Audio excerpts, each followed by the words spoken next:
So I'm out here on the second week of the excavation at the site of St Patrick's Chapel. Now, one thing I didn't highlight last week that some of the viewers of these videos have pointed out is the exact location. So St Patrick's Chapel is located near St David's at a place called White Sands.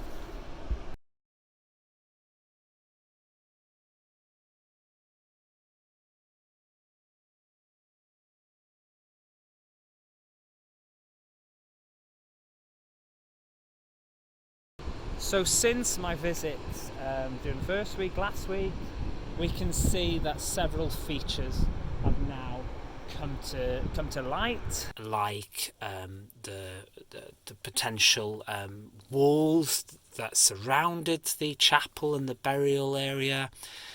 We can see some of those walls of the later chapel on the site, and there are also burials coming to light which are or were resting underneath the later chapel area.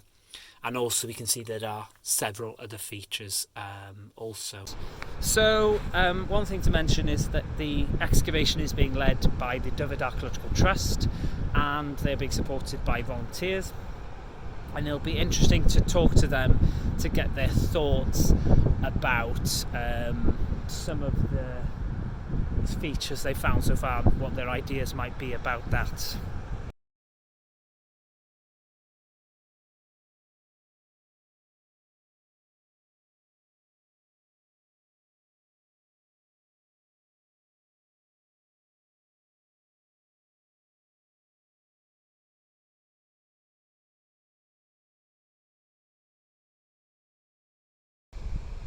So something that I mentioned during the first visit is the fact that we do have these public tours taking place around the site. So if you are visiting the area or you live in the area between now and the middle of July, when the excavation will come to an end, please do come out and visit. Otherwise, hopefully you're enjoying seeing some of the footage on the site, both from myself, and also I'm aware that the Dyfed Archaeological Trust are also publicising stuff. So hopefully between us you're getting to see lots of things if you can't actually visit the site.